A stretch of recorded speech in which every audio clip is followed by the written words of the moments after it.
लेकिन मेरा मानना है जी। कि माननीय मंत्री जी का वो किस्मत चाबी जो है उस ताले में बंद करेगी। खुलासे के साथ आप एकदम खुलासे के साथ नहीं, मैं दावे के साथ इस बात को कह नमस्कार, रहा आप देख रहे हैं भी न्यूज इंडिया। इस समय गाजीपुर जनपद के खास विधानसभा जहुराबाद में है और जहुराबाद एक ऐसा हॉट सीट है जहां से समाजवादी पार्टी या फिर देखा जाए तो बीजेपी पार्टी दोनों जो आजमाइश से लगातार करती रही, लेकिन बीजेपी नाकाम साबित हुई। लेकिन इस समय देखेंगे कि फिर से आगामी चुनाव को लेकर क्या तैयारी है। खास जहुराबाद के हम समाजवादी पार्टी के एक दिग्गज जो है नेता से बात करेंगे और आइए इनसे परिचय कराते हैं। स्वागत है सर। नमस्कार, बहुत बहुत आपको धन्यवाद। सबसे पहले अपना परिचय बताएं। सर, मेरा नाम वकील सिंह यादव है जी। और मैं छात्र जीवन से राजनीति करता हूँ। अच्छा, मैं छात्र नेता भी रहा हूँ गाजीपुर जनपद के डिग्री कॉलेज का। यानी कि जीवन के शुरुआती ही दौर से आप हाँ, राजनीतिक ऐसे हाँ जी, हम जो है कि हमारा राजनीतिक दौर जो है हाई स्कूल जब हम पढ़ रहे थे तभी से मैं पॉलिटिकल व्यक्ति रहा हूँ। अच्छा और समाज में लोगों के साथ उठना बैठना, जनसेवा करना जी। मेरा एक सूत्री कार्यक्रम राजनीति रहा है। अच्छा। मेरे पास कोई दूसरा बिजनेस धंधा और ठेकेदारी नहीं रही है। और मैं थोड़े दिन तक राजनीति में छात्र जीवन में भी रहे। जी। वहाँ भी अध्यक्ष का चुनाव लड़ने की तैयारी किए थे, लेकिन तो किसी कारणवश हम चले गए कहीं बाहर। जी। अब फार्म अप्लाई नहीं कर पाए। अच्छा। दूसरी की बात यह है कि इसके बाद मैं यही प्राथमाबाद चतुर्थ से अच्छा। मैं जिला पंचायत का चुनाव भी लड़ चुका हूँ।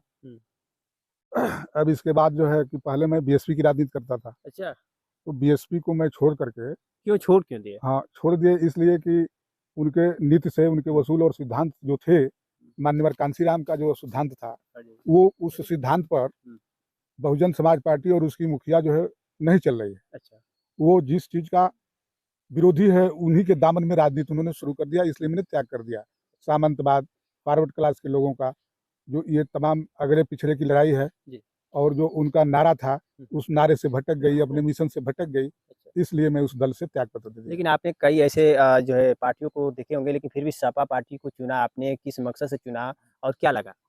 देखिए, समाजवादी पार्टी को मैं इसलिए चुना जी। कि इसके राष्ट्रीय अध्यक्ष समाजवादी पार्टी के स्वर्गीय मुलायम सिंह यादव जी थे। अच्छा। इसके बाद जो है उनके बाद जो है कि ये माननीय अखिलेश जी जो है समाजवादी पार्टी के मुखिया राष्ट्रीय अध्यक्ष हुए। जी। इनके नीतियां हमको अच्छा लगी, अच्छा। इसलिए अच्छा लगी कि ये दबे कुचले बैकवर्ड गरीब लोगों की ये बात करना शुरू कर दिए। अच्छा। यही बात का आधार है कि पूरे देश में इन्होंने पीडीए बनाया। अच्छा। और पीडीए का फुल फॉर्म होता है और पी से पिछड़ा और ये डी से दलित और ये ए से अनुसूचित, ये सारे लोगों को मिलाकर उन्होंने पीडीए बनाया। लेकिन बीजेपी पार्टी तो कुछ अलग ही इसका फुल फॉर्म बताती है और वहीं इसी विधानसभा के विधायक जो मंत्री कहला रहे हैं ओम प्रकाश राजभर, वो भी जो पीडीए का फुल फॉर्म कुछ अलग ही बताते हैं। हाँ, तो सर ऐसा है कि इंग्लिश में कुछ ऐसे शब्द होते हैं जिनको जिस चश्मा से दिखाई देता है, अच्छा, उसी चश्मे से उस अक्षर को जोड़ कर बोलते हैं। अच्छा, ये बात है। हाँ, वो देखिए इंग्लिश के कई सेंटेंस हो जाते हैं। पी से, आर से, जैसे हमारा नाम डब्लू से वकील भी है। जी जी। डब्लू से तमाम और नाम भी हो सकते हैं। तो वो अक्षरों के नाम पर कई नाम हो सकते हैं।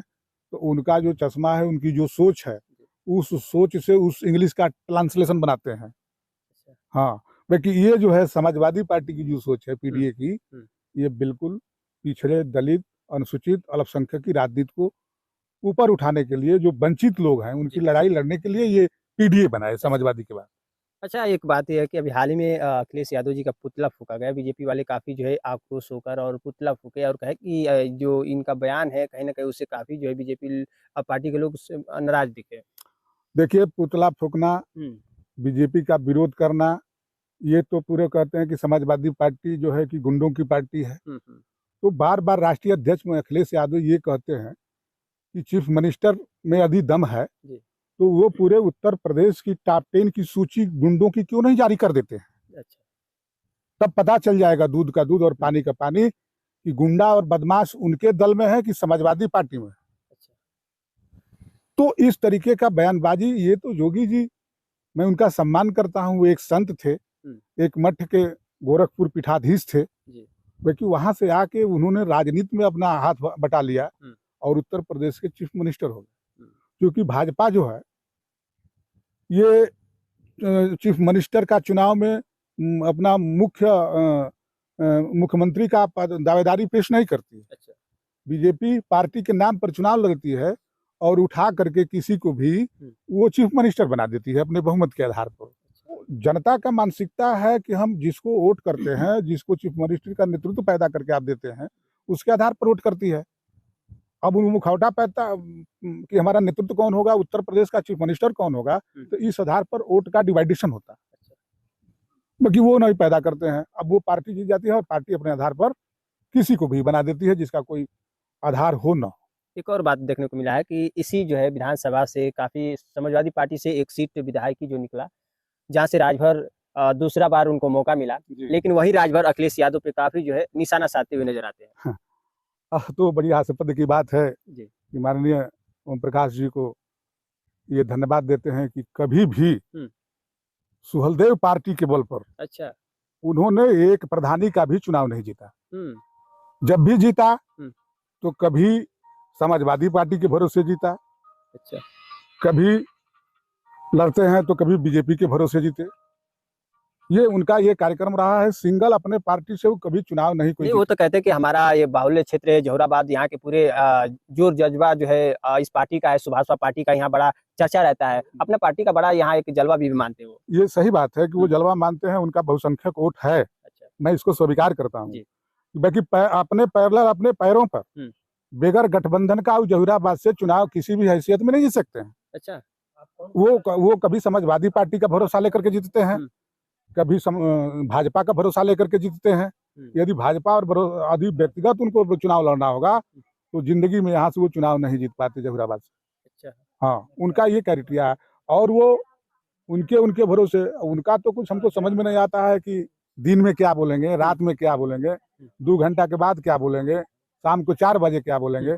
ये बात उनकी हमको समझ में नहीं आती। देखिए वो जो है कुर्सी के बहुत लोभी है। अच्छा। उनको जहाँ कुर्सी मिलेगी उस कुर्सी के आधार पर कल आपको सही बोलेंगे कि आप ठीक हैं। जब समाजवादी पार्टी में थे तो माननीय मुख्यमंत्री योगी जी को कह रहे थे कि इनको घंटा बजाने के लिए भेज देंगे गोरखपुर में। आज जब भाजपा में गए तो अखिलेश जी को कहे कि इनको जमानत जब्त करा देंगे, इनका सुपड़ा साफ कर देंगे। तो ये स्वार्थ की राजनीति, वसूल और नीति की राजनीति तो हुई नहीं। ये ना अपने सिद्धांतों पर चलते हैं, न वसूल पर चलते हैं। ये ऐसे नेता हैं उत्तर प्रदेश के कि कभी भी कब रंग बदल देंगे और कब किसको गाली दे देंगे और कब बड़ाई कर देंगे। ये वो खुद को नहीं समझ पाते। अच्छा। तो क्या लग रहा है कि जैसे आप कह रहे हैं कि अपनी कुर्सी बचाने के लिए बचते हैं, तो क्या ये साफ ये बातें हैं कि कुर्सी बचा रहे हैं अपना? हाँ, कुर्सी बचाने का, और हम कैसे कैबिनेट मिनिस्टर बने रहेंगे और कैसे हमको 1-2 परिवार को टिकट मिल जाएगा। अच्छा। अपने लड़के को विधायक बना दें, अपने बहू को विधायक बना दें। ये उनको सीट चाहिए, उनको राजभर समाज से भी कुछ लेना देना नहीं। अच्छा। राजभर समाज का भी भला नहीं कर सकते। नहीं, अभी तो कह रहे कि चुनाव निशान भी बदल दिए और उनका कहना है कि छड़ी के बाद अब चाबी जो चुनाव चिन्ह उनके हाथ में आया है, अब ये कह रहे कि चाबी किस्मत खोलेगी। क्या लग रहा है? अब तो समय बताएगा कि वो चाबी किस्मत खोलेगी कि उस किस्मत को चाबी उसी ताले में बंद कर देगी। अच्छा, ये भी बात है। एकदम यही आपके सामने उतरने जा रहा है। अच्छा। हाँ। यानी कि आगामी अब चुनाव में जो है उनका जो सिंबल है, सिंबल को लेकर काफी ये जो संकेत भी है कि उनके किस्मत का ताला बंद भी हो सकता है। हाँ, ये चाबी जो है वो यदि उनका छड़ी चुनाव था, वो चुनाव चिन्ह हट करके जो चाबी हो गया, तो वो चाबी तो ऐसी चाबी है कि इस बार उनके राजनीति को उसी ताले में उसी चाबी से बंद कर देगी। यानी कि छड़ी उनके किस्मत का एक दरवाजा खोली रखी थी। अच्छा। अब तो बड़ा ये आपके माध्यम से पता चला है कि भाई ये इनका चुनाव चिन्ह चाबी मिला है और इनका किस्मत खोलेगी। बाकी मेरा मानना है कि माननीय मंत्री जी का वो किस्मत चाबी जो है उस ताले में बंद करेगी। खुलासे के साथ? एकदम खुलासे के साथ नहीं, मैं दावे के साथ इस बात को कह रहा हूँ। अच्छा। हाँ, आप फिर मिलिएगा इसी स्टूडियो में, उस समय भी आपसे मैं बात करूंगा। अच्छा। आने वाला समय आप देखिएगा, काफी परिवर्तन हो चुका है। चलिए, हम जौहराबाद के खास उस जगह पे मौजूद रहेंगे। कौन सी जगह है? ये जगह है जौहराबाद विधानसभा का 12 चौर ब्लॉक का ग्राम सभा बंदही का गांव है कटसर।